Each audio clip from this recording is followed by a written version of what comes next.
अनंत कोटि दंडवत सतगुरु देव को। अपना अद्वैत बोध प्रक्रिया का विषय चल रहा था। पृष्ठ संख्या 215। तो उसने प्रश्न किया था कि महाराज, ये जो जगत मिथ्या है, इसका एक ही उदाहरण है रस्सी में सांप वाला या कोई दूसरे भी हैं? तो सारा आपको बताया था कि रस्सी में सांप भी है, दूसरा इसमें ठूंठ में पुरुष भी है, तीसरा मरुभूमि में जल भी है, चौथा सीपी में चांदी भी है, सीपी में चांदी भी बताई कि वो भी भ्रम है। पांचवा उदाहरण दिया कि रेगिस्तान के अंदर जल की प्रतीति होती है, तो वो भी भ्रम है। और छठा बताया था, अब ये बताया गया कि जो एक भ्रम और भी है आकाश का, कि आकाश के अंदर जो है नहीं कुछ, पर नीलिमा की प्रतीति। सातवां ये बता दिया कि ये जो वृक्ष आदि किसी नदी के किनारे हैं, और हम भी अगर किनारे पर खड़े हो जाते हैं तो हम उल्टे दिखते हैं। जल की उपाधि की वजह से हमारा जो स्वरूप है वो उल्टा हो जाता है। पेड़ भी उल्टे दिखते हैं, तो ये भी भ्रम है, वो उल्टे नहीं है। ऐसे देखो, हम सारा उल्टा देख रहे हैं, फिर माया में भाग रहे हैं, फिर तृप्ति ढूंढ रहे हैं, शांति ढूंढ रहे हैं। तो सारे उसी से संबंधित उदाहरण है। तो अब आठवां बताया, एक ये भी बताया कि स्वप्न में साक्षी में जो स्वप्न दिखता है आश्रित साक्षी के, वो मिथ्या है। लेकिन स्वप्न के समय वो सत्य भासता है, और बाद के अंदर कोई एक भी उसका निशान नहीं होता। स्वप्न ये भी समझाता है कि जो सृष्टि है वो मुझसे, मुझ में, और मैं ही मैं हूँ। अब ये सारे के सारे उदाहरण आपको बता दिए। तो अब इन उदाहरणों को दो भागों में शास्त्रों में बांटा गया है। भ्रम को, चाहे वो रस्सी में सांप है, सीपी में चांदी है, रेगिस्तान में जल है, तो ये सारी की सारी उपाधियां हैं। रस्सी में सांप है तो रस्सी उपाधि है, उस पर भ्रम है। सीपी में चांदी है तो सीपी है, उपाधि है, कोई चीज है, तो उसके अंदर भ्रम है।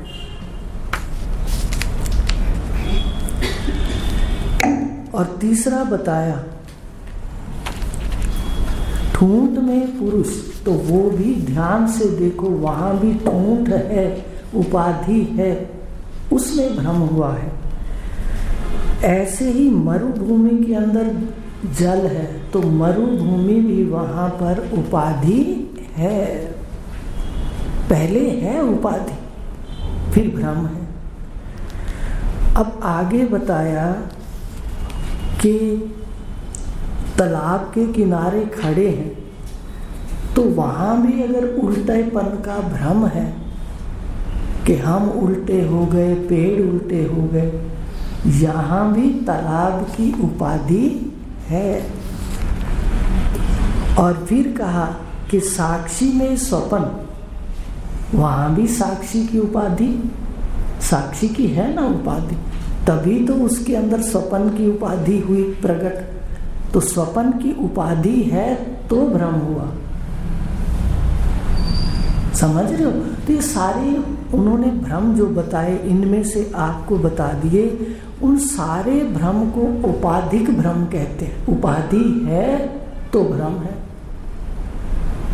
भाई यहां भी अगर अपन देखते हैं तो उपाधि है तो भ्रम है। लेकिन जो जीव की प्रातिभाषिक सृष्टि है, अब आपको एक बताएंगे जो निरुपाधिक भ्रम है। निरुपाधिक माने वहाँ पर आकाश के अंदर नीलिमा है ही नहीं, वहाँ उपाधि नहीं है, लेकिन वहाँ भ्रम है। और ये भी देख लो कि वो भ्रम जाता ही नहीं, देखने के बाद भी, समझने के बाद भी वो भ्रम खत्म नहीं होता कि आकाश नीला नहीं है। तो आकाश में नीलिमा केवल एक भ्रम, निरुपाधिक भ्रम है। बाकी जितने भी बताए उदाहरण उनमें उपाधि है, उस पर भ्रम हुआ है। तो दो प्रकार के भ्रम बता दिए, एक साउपाधिक भ्रम और एक निरुपाधिक भ्रम। तो अब आगे कहा कि देखो, अगर सत्य को देखना है तो माया का, उपाधियों का बाध करना पड़ेगा आत्मज्ञान के अंदर। उपनिषद उस चरम सत्य को प्रतिष्ठित करते हैं। उपनिषद उस चरम सत्य को प्रतिष्ठित करते हैं जो सत्य आरोप के अंदर छुपा हुआ है। अपनी आत्मा शरीरों के व्यवहारों के आरोप में छुपी है। और उपनिषद कहते हैं एक ही सरल रास्ता है जो फटाफट आप जान सकते हो कि इन आरोपों का अपवाद कर दो, नेति नेति नेति, तो घर जल्दी पहुंच जाओगे। तो इसका अनुभव किया कि जैसे ये मैं नहीं, ये मैं नहीं, ये मैं नहीं, तो जो शेष रह गया उसके पीछे कोई और नहीं, अहम, आत्मा, व्यापक। उपनिषद बिल्कुल स्पष्ट कहते हैं न अन्य, इसके अलावा कोई रास्ता सरल नहीं है। सरल रास्ता क्या है? विधि पक्ष सरल रास्ता नहीं है, निषेध पक्ष सरल रास्ता है। जहाँ आरोप का, जितने भी आरोप है उनका क्या करना है? अपवाद। और फिर हमारे ऋषियों ने उपनिषदों में भी आरोप करके बताया, माया है, 8 अंग है। जैसे कोई सवाल हल करना होता है तो वहाँ पर ये बताया जाता है यह बराबर 4 है, रे बराबर 3 है। सवाल हल करते हैं। या ये भी होता है कि मान लो कहते हैं राम के पास 10 आम है, 6 आम उसने भाई को दे दिए, तो बाकी कितने रहे? अब ना तो राम के पास आम, ना कोई राम। समझाने के लिए जो आरोप किया गया उसका अपवाद कहा, सवाल हल करने के लिए। तो इसको हल करने के लिए, सृष्टि को हल करने के लिए कि क्या सत्य है, उसके लिए हमारे ऋषियों ने आरोप प्रतिष्ठित किए एक पर, और चरम सत्य पर उपनिषद पहुंचाता है। और कोई रास्ता नहीं है, ये लिखा गया है। और ये भी कहा कि कर्म से नहीं, ज्ञान से तुम पाओगे इसको। ऋतेन ज्ञानान न मुक्ति। कर्म में द्वैत रहेगा, कितने उत्कृष्ट कर्म क्यों ना हो, द्वैत स्वीकार करके हम उसको करेंगे। तो इसलिए कहा कि ज्ञान सत्य का ज्ञान ले लो कि वास्तविक में एक ही सत्य है, लेकिन आरोप से ढका हुआ है, उसका अपवाद कर दो। यही कहा गया कि जो उपाधिक भ्रम है वो तो दिखते हैं, पर निरुपाधिक भ्रम भी, आकाश में नीलिमा, वो भी दिखता रहता। तो यहाँ पर प्रश्न हुआ कि भाई कैसे दिखते हैं वो? कहते बाधिता अनुवृत्ति से। ब्रह्मज्ञानी कैसे देखता है? ब्रह्मज्ञानी विचरण करता है यहाँ, वो कोई अलग से नहीं बैठता। भगवान ने तो यहाँ तक कह दिया कि ज्ञानी और अज्ञानी को आप बाहर से नहीं पहचान सकते, उसके बाहर से कोई लक्षण नहीं है। जो सारी भूल थी उसने उसको दूर कर लिया, और जो परम सत्य है, उसमें प्रतिष्ठित हो गया कि मेरा ही स्वरूप है, आत्मा ब्रह्म है, ये जान लिया उसने। तो बाधी फिर जगत को जब देखेगा, आकाश को देखेगा व्यक्ति, तो समझने के बाद भी उसको नीलापन दिखेगा। यहाँ ध्यान दो इस बात पर। हम सोचते हैं ज्ञान हो जाएगा तो फिर हमारा कुछ एक अलग से ही व्यवहार हो जाएगा। सतोगुण ही तो हो जाएगा व्यवहार, पर वो जगत को वैसे देखेगा, व्यवहारिक सत्ता को वैसे देखेगा, प्रातिभाषिक सत्ता में वैसे व्यवहार करेगा, पर सबका बाध करके, आकारों को मिथ्या निश्चय करके। बाध किसको कहते हैं? मिथ्यापन का निश्चय हो जाएगा कि जो दिख रहा है दृश्य जगत, ये वास्तव में ब्रह्म ही है, ये होगा। मटका मिथ्या नहीं है कह दूं अब, आखिर में मटका मिथ्या नहीं, मिथ्या को क्या मटका, मिट्टी है, ये सत्य है। तो इसको कहते हैं बाधिता अनुवृत्ति से तत्वज्ञानी भी जगत को देखता है। तो बाधिता अनुवृत्ति से देखता है। तो अब उसने प्रश्न कर लिया कि महाराज, ज्ञान से संसार के मिथ्यापन का निश्चय ही बाध है। गुरुदेव ने बता दिया। बाधिता अनुवृत्ति से वह रहता है। उसका एक उदाहरण दिया कि कैसे रहता है। दही से बिलो करके उसका सार मक्खन निकाल लेते हैं, परंतु फिर उसी छाछ में मक्खन को छोड़ देते हैं। देखा होगा ना, घरों में करते थे बिलोने, तो छाछ जो मक्खन निकलता था फिर उसका गोला बनाकर छाछ में छोड़ देते। ऐसे तत्वज्ञानी सारे निसार वस्तु को, रूप नाम को अलग करके, प्रातिभाषिक सृष्टि को अलग करके सत्य को साक्षात कर लेता, फिर कहाँ रहेगा? फिर भी वो इन्हीं के बीच में रहेगा। अब इन्हीं के बीच में रह करके वो अपने स्वधर्म का पालन नहीं छोड़ेगा। ये ध्यान दो, अगर हम कहीं कर्मों में अड़ते हैं, ये भारत की संस्कृति को मंजूर नहीं है। कर्म तो भगवान ने कहा युद्ध कर, पर कर्म का स्वधर्म भी खोल देते हैं आज कि स्वधर्म जानकारी में भी देखो 3 प्रकार के स्वधर्म कहे गए। एक तो सामान्य स्वधर्म, अपना धर्म क्या है। ज्ञान के बाद स्वधर्म क्या है? स्वधर्म से ही कर्म करेंगे ना, वर्ण धर्म से ही कर्म करेंगे। स्त्री है तो स्त्री के कर्म होंगे, पुरुष है तो पुरुष के करेंगे। माँ के रूप में, बहन के रूप में, पति के रूप में, भाई के रूप में, ये स्वधर्म है, हमारा धर्म है। तो कहा गया कि स्वधर्म के अनुसार कर्म करेगा तत्वज्ञानी। पर 3 होते हैं स्वधर्म के विभाग।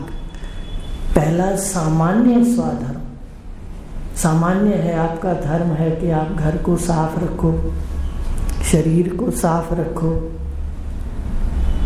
और भी जितने सामान्य काम हैं हम करते हैं, समाज में रहना, आपस में वर्तना, ये एक सामान्य स्वधर्म है।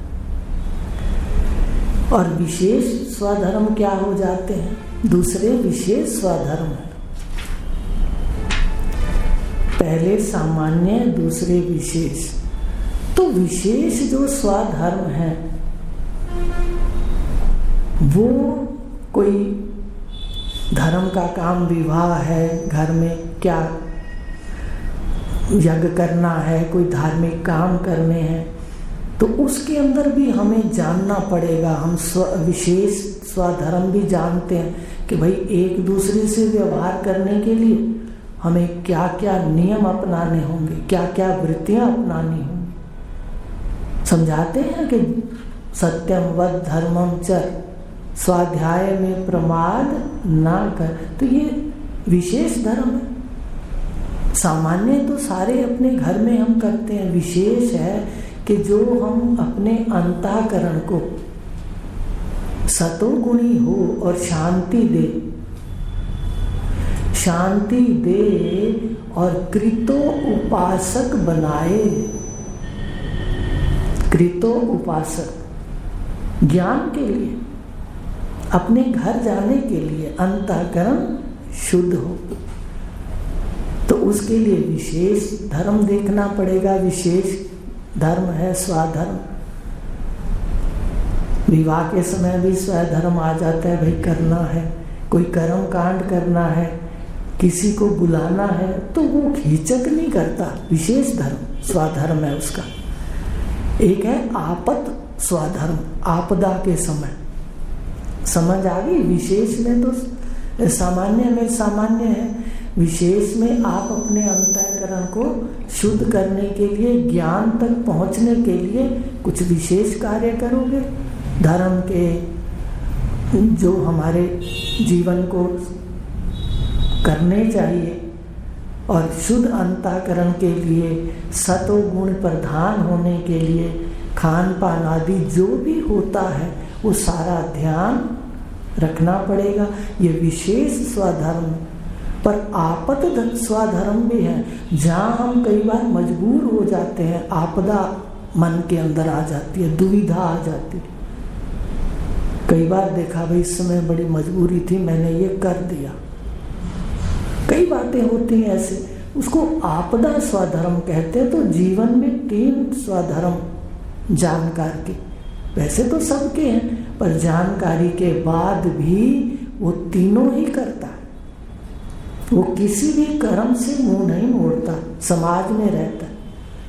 उदाहरण दे दिया कि मक्खन निकाल करके, छाछ को देख करके, निसार वस्तु को अलग करके, सार को अलग करके, पर रहता तो सार उसी मक्खन में ही है, मक्खन छाछ में है, तो सार निकालने के बाद भी वो यहीं रहता है।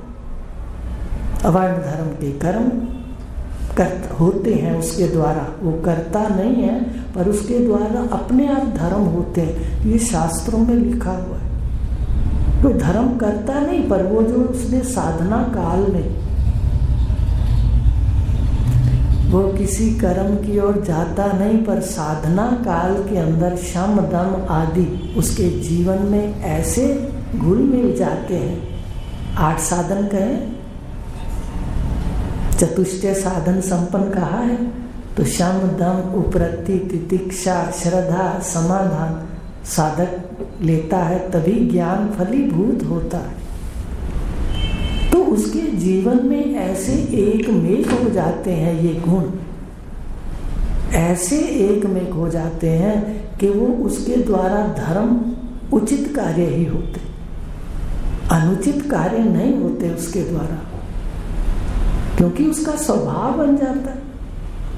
तो ये कहा, तो अब कहा गया कि देखो ये जो बाधितानुवृत्ति है, इससे वो करता है कर्म। उदाहरण भी दे दिया, यही सत्य है, यही ब्रह्म स्वरूप ब्रह्म ज्ञानी की स्थिति है। ब्रह्म ज्ञानी बाहर से कुछ नहीं लगता। हमारे तो गुरुदेव कहते थे, बेटे अगर उसको कोई आदत है ना अज्ञान के अंदर, भाई कोई आदत है, जैसे कोई चलते हुए कहीं, उन्होंने उदाहरण दिया छोटा सा, कभी ऐसी बड़ी बात भी कर दे, चलते हुए कहीं थूक भी देना, फिर भी उसके ज्ञान का नाश कहीं नहीं है, ये उन्होंने बताया। ये उन्होंने कोशिश की कि बाहर से हम कोई व्यवहार ना देखें, ये कहने का अर्थ था। क्योंकि हम अपने ज्ञान को बिल्कुल फलीभूत करें, अपने स्वधर्म जो है उनको करें, वर्ण धर्म के अनुसार कर्म करें। और देखो गीता के अंदर भगवान ने स्वधर्म को पहले, कर्म को पहले रखा है, ज्ञान के साथ साथ कर्म को प्रतिष्ठित किया। आप ईशावास्य उपनिषद पढ़ते हो, पहला है ईशावास्य मिद्गुण सर्वम, दूसरा क्या है कुर्वन्ने वेह कर्माणि, 100 साल से जीने की भी बात कही। तो ये बातें ध्यान से पढ़ा करो। 2 श्लोक ही तो गीता सारी है। स्वरूप में बैठो और कर्म करो। ईशावास्य यही तो कह रहे हैं। सर्वम क्या है? ईशवास्य मिद्वं सर्वम यत्किंच जगत्याम जगत तेन तत्तेन भुंजिथा मां गृध कस्य स्विधनम। फिर दूसरा ही मंत्र है परमात्मा को देख के, कुर्वन्ने वेह कर्मणि जीजी विशेषतगं समा एवं त्वयि न अन्य थे तो अस्ति न कर्म लिप्यते नरे। देखिए ऐसे प्यारे अपने भारत की संस्कृति है। और ऋषियों ने तो यहां तक कहा भाई इसमें ऐसे डूब जाओ, ऐसे सागर में छलांग लगाओ, ये ज्ञान सागर है, इसमें छलांग ऐसे लगाओ कि डूब जाओ। तो इस प्रकार डूबने का मतलब गहराई में जाओ। तो ये बता दिया कि ये जो तत्व ज्ञानी है, स्वरूप का साक्षात अद्वैत का उसको हो जाता है, फिर भी वो जगत में रहता है और साधारण रूप से रहता है, अपने वर्ण धर्म का कर्म करता है, बाहर से उसका पता नहीं चलता। अब उसने प्रश्न कर लिया कि भगवान ज्ञान तो सतगुरु से सबको बराबर मिल रहा है, ठीक है ना। ज्ञान तो देखो किताब एक, गुरुदेव का ज्ञान बोलना एक, लेकिन सबके मन की स्थिति जिसको आगे बताएंगे भूमिकाएं कहते हैं। देखो ज्ञान भी सुनाने वाले एक हैं, पुस्तक भी एक ही है। आश्चर्य है, वही नर्सरी से लगा करके आखिरी तक प्रक्रिया ग्रंथ बीच बीच में चलते हैं। तो हैरान होता है, वो कहते हैं महाराज ज्ञान भी एक है, सब कुछ गुरुदेव भी वही है, पर बैठने वाले का अलग अलग चित्त की स्थिति है। आप यहाँ आए हो, अगर 2 बहनें भी आई हो तो उसके चित्त में भी अलग अलग स्थिति है, आपको भी उसका भान हो जाता है। देखते हो ना कि एक ही घर से 2 बहनें आई हैं, अब एक की स्थिति कहाँ होती है ज्ञान में, दूसरे की कहाँ होती है। तो यही प्रश्न कर रहा है, इसका क्या कारण है, स्थितियां अलग अलग क्यों होती हैं। तो समाधान में बताया सतगुरु देव समान रूप से बांटते हैं, वो किसी से भेद नहीं करते, परंतु लेने वाले साधक की स्थितियां एक समान नहीं होती।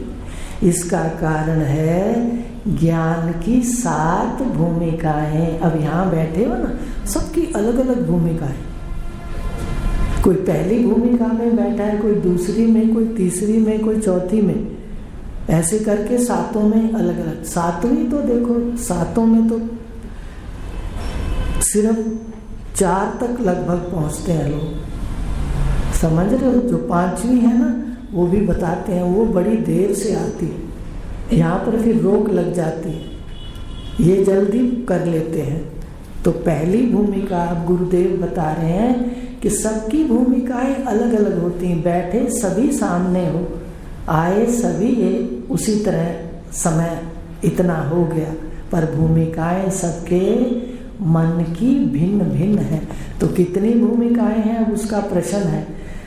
पहली शुभ इच्छा, पहली है शुभ इच्छा, साधना करते हुए, ये फिर आगे खोलते, पहले 7 सुन लो। पहली है शुभ इच्छा, दूसरी है सुविचारणा, विचार कैसे आएंगे सुंदर। तीसरी है तनु मानसा, चौथी है सत्वापति, 5वीं है असंशक्ति। बस 4 तक तो जल्दी पहुंच जाते हैं। ये जो 5 है ना, उसके बाद जो चलने का वो ताकत है चलने की, वो कम हो जाती, क्योंकि उधर से सामने कौन खींचते हैं, जिसको हम मेरा कहते हैं। ये बड़ा तकड़ा चुंबक है। लेकिन एक बात कह दूं, इतना प्यारा रास्ता है, ये इतना आसान अविकल्प योग है भगवान कृष्ण का। केवल साक्षी हो जाओ, तुम माया का कार्य हो। तत्व ज्ञानी एक और बात भी कहता है, ये भी सुन लो कि उसकी रहनी क्या है। वो जो स्वप्नवत जगत को स्वप्नवत देख लिया उसने, तो वो बार बार स्वप्न जगत की चर्चा नहीं करता। वो लंबी चर्चा किसी के साथ जगत की नहीं कर सकता। जैसे जो स्वप्न से उठ जाता है व्यक्ति, स्वप्न से जाग जाता है, स्वप्न को स्वप्न समझ लेता है, तो ज्यादा से ज्यादा एक बार सुनाता है या दूसरी बार सुना देता है, भाई ऐसा स्वप्न आया, मुझे इतना अच्छा स्वप्न आया। बार बार सुनाए तो आप जरूर कहोगे कभी सुन तो लिया, अब बस करो। इसी तरह तत्वज्ञानी बार बार इसकी चर्चा नहीं करता, ना ही किसी की चर्चा को महत्व देता। ये भी उसके लक्षण है मुख्य। तो पहली अवस्था ज्ञान में कौन सी आती है? शुभ इच्छा, दूसरी सुविचारणा, तीसरी तनुमानसा, चौथी सत्वापति, पांचवी असंसक्ति, छठी पदार्थ अभाविनी, सातवीं तुर्यगा। तुर्यगा स्थिति तो बहुत दूर है, यहीं पर ही व्यक्ति आकर के थोड़ा रुकने लग जाता है, जो पांचवी स्थिति है। तो इस प्रकार गुरुदेव ने कहा कि बैठते सभी बराबर हैं, सुनते सभी बराबर हैं, पर स्थिति सबकी भिन्न भिन्न है। अब पहली शुभ इच्छा क्या है?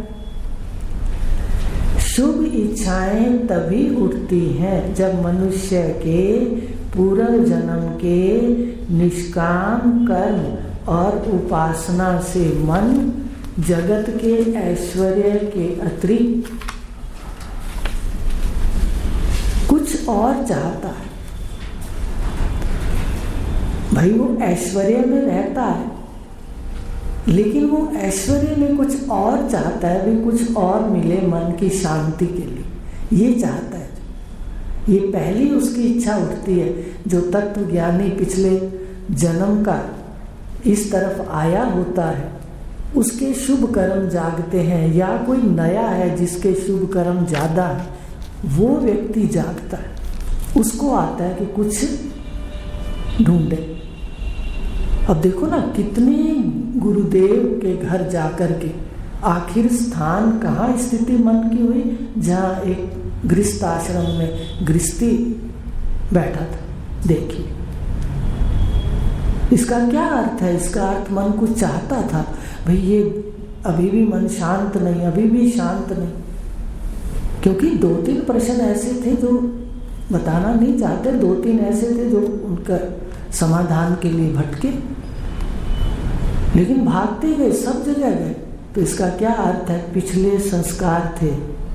आप भी बैठे हो, इतने भागने से उपराम होने की इच्छा आपकी है, इसका मतलब पिछले संस्कार तत्व ज्ञान के जगह है। शुभ इच्छा, तो ये शुभ इच्छा है कि कुछ और पाने की इच्छा हो, ऐश्वर्य से अलग।